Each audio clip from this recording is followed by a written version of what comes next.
Let there be light. Perfect.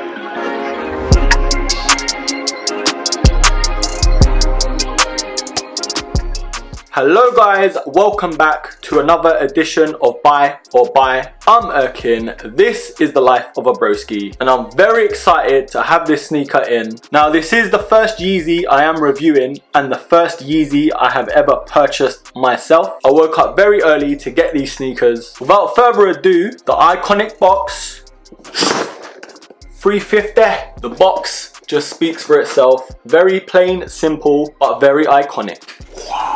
Let's open it up. Uh-oh. Bruh. All this gym for nothing. Let's have a look, shall we?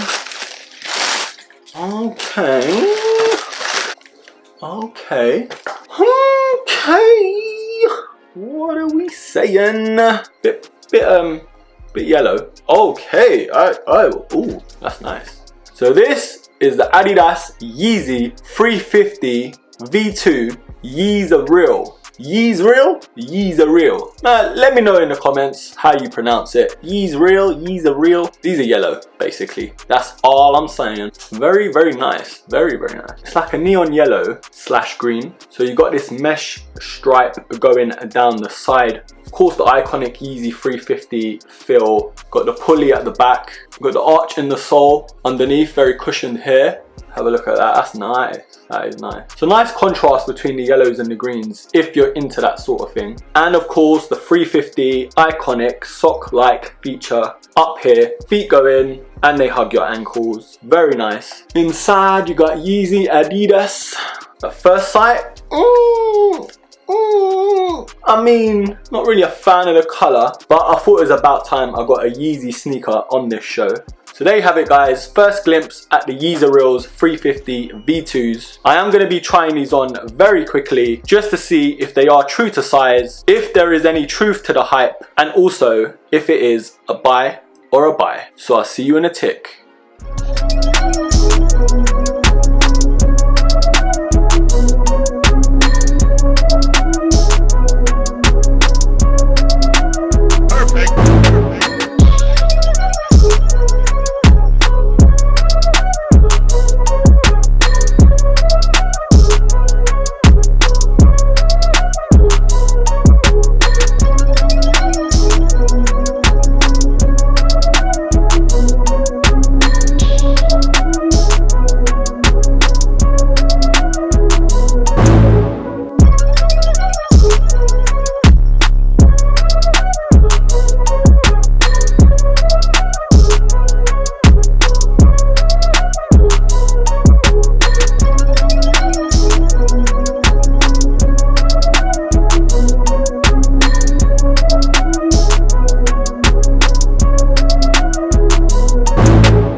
Mr. Yeezus,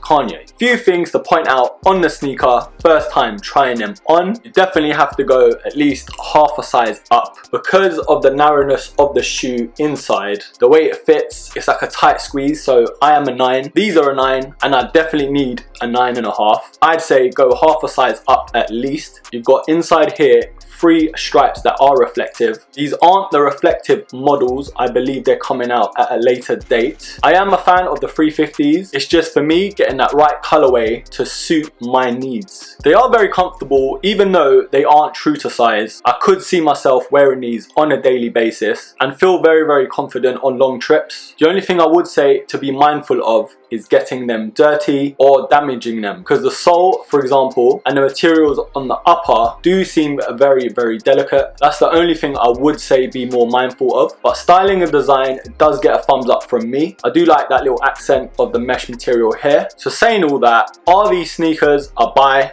or a buy? Oh, Kanye, Yeezus, Kanye, Kim Ye, whatever you call yourself nowadays. The colour is just really not my cup of tea. I'll have to be honest with you, broskies. Tell you what is my cup of tea though. That is my cup of tea, literally. Broski everywhere. For those who didn't know, this is my logo, okay? And down the middle, it says Broski. So you got B-R-O-S-K, and then the belt is the I. To buy or not to buy? That is the question. And my answer is buy. I couldn't see myself wearing these just because of the colour. Just not really a fan of the yellows too much. I can appreciate it, but I can't be wearing these on a daily basis. Maybe a one-off at a party or a BBQ, you know? But that's as far as it goes. I am glad I finally got to try these bad boys on. There has been so much hype over the years about the Yeezy sneaker.